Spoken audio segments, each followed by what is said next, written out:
मी श्रुतिका, माझ्या यूट्यूब चॅनलमध्ये तुमचं खूप खूप मनापासून स्वागत आहे। तर आज मी घेऊन आलेली आहे अशीच एक मस्त आंबट तुरट आणि गोड तिखट तसेच बहुगुणी अशी रेसिपी। तर अगदी झटपट अशी होणारी ही रेसिपी ती म्हणजे आवळ्याचं झटपट लोणचं कसं बनवायचं। तर एकदम चविष्ट असं हे लोणचं बनतं आणि जेवणामध्ये जेवणाची रुची सुद्धा वाढवतं। चला तर मग वेळ न घालवता पटापट रेसिपी बघूया। कालच बाजारातून मी छान मस्त हिरवेगार असे टपोरे आवळे आणले होते। मग काय म्हटलं छान असं आपण आवळ्याचं चटपटीत लोणचं करू। तर मग काय छान त्याला धुवून 2-3 पाण्याने व्यवस्थित धुवून घेतले। धुतल्यानंतर एका चाळणीमध्ये मी कढईमध्ये पाणी ठेवून त्याला वाफवून घेतले। तर 10 मिनिटं मध्यम आचेवरती मी हे आवळे वाफवून घेतले। तर बघा स्वच्छ धुवून मी हे चाळणीवरती 10 मिनिटं ठेवलेले आहे। तर 10 मिनिटानंतर बघा माझे आवळे छान मस्त वाफवून झालेले आहेत।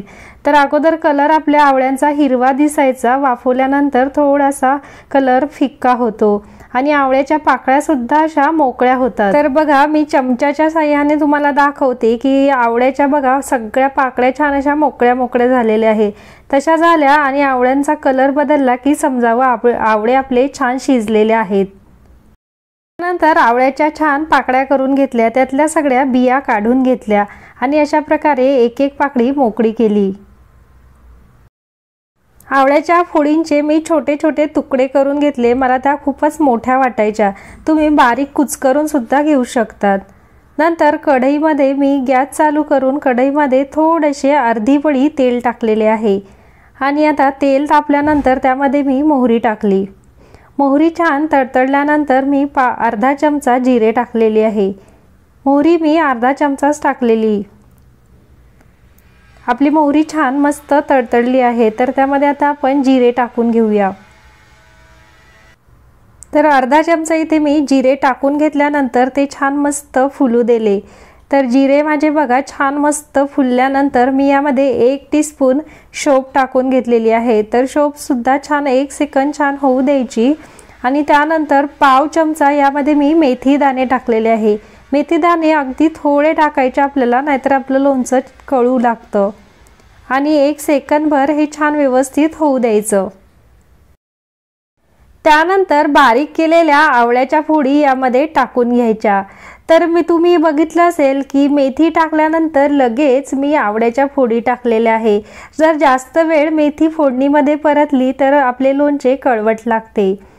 त्यानंतर पाव चमचा यामध्ये हळद पावडर टाकून घेतलेली आहे। हळद टाकल्यानंतर लाल मिरची पावडर 1 चमचा मी टाकून घेतली। तुम्ही आवडीनुसार कमी जास्त सुद्धा टाकू शकतात।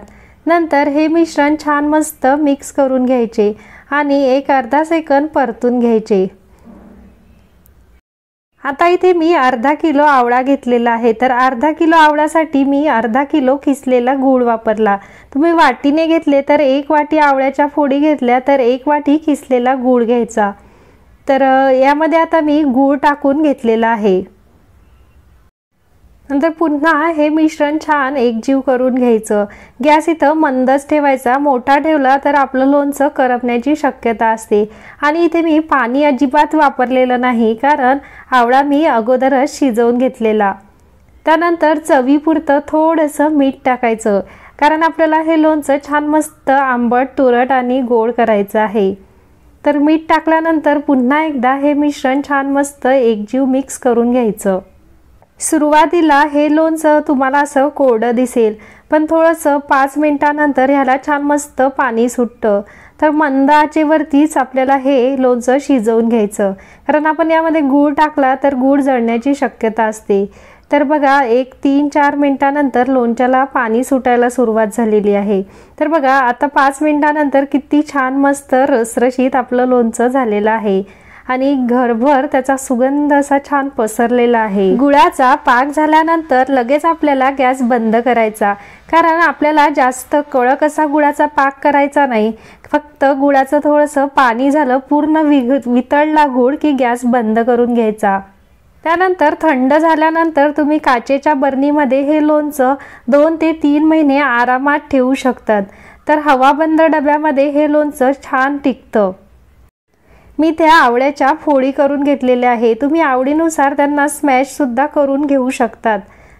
तर बघा किती सुंदर आपलं रसरशीत आंबट तुरट लोणचं हे तयार झालेलं आहे.